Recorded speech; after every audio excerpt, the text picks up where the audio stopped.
Welcome back. Today we're going to review the earthquake of 1959. This is known by many names, such as the Night of Terror, the Madison River Canyon Earthquake, the night the mountain fell, or the night the earth shook. Regardless of the name, all are referencing the earthquake on August 17 of 1959, that shook the Gallatin National Forest and Yellowstone National Park. Before we get started, please take a moment to subscribe to the channel.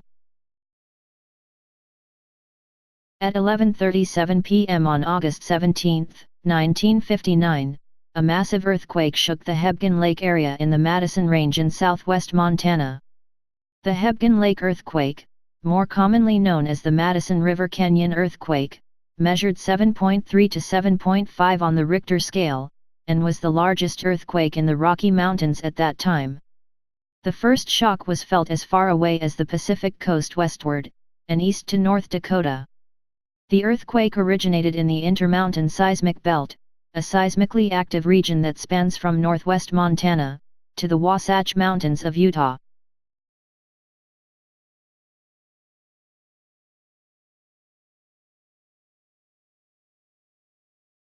Two major faults known as the Hebgen and Red Canyon faults ruptured within seconds of each other, causing three great blocks of earth to rock and drop instantaneously.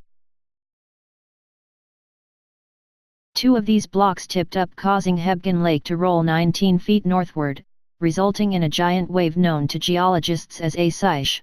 For more than 11 hours after the quake, the lake rolled from one shore to the other, damaging Hebgen Dam, and sending 4 large surges of water pouring over it.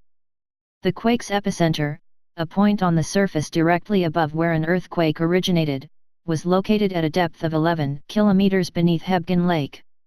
It produced large scarps along the fault lines and instantly created cliffs where none once stood, some as high as 20 feet.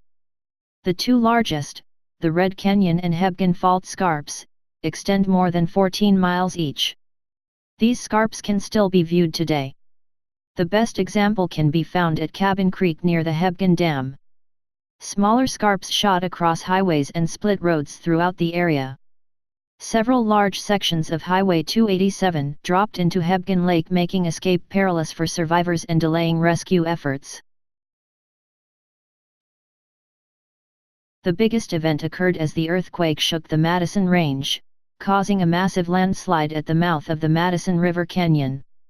80 million tons of rock was sent crashing down into the narrow canyon below at over 100 miles per hour.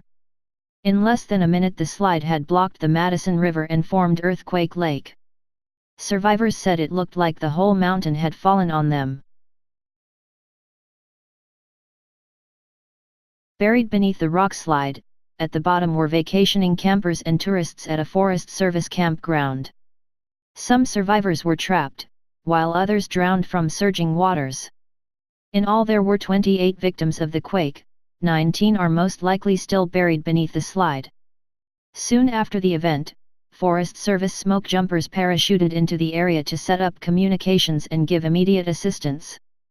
The Montana Civil Defense Director, Hugh Potter, mobilized state and federal agencies as rescue efforts continued for several days.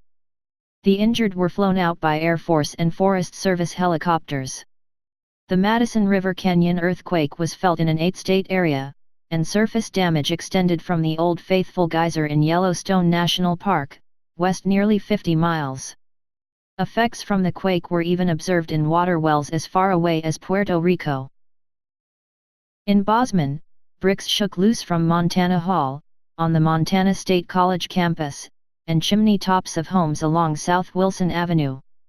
In Yellowstone National Park, the quake collapsed a fireplace and chimney at Old Faithful Inn, sent rock slides across several roads, and altered hot springs and geysers.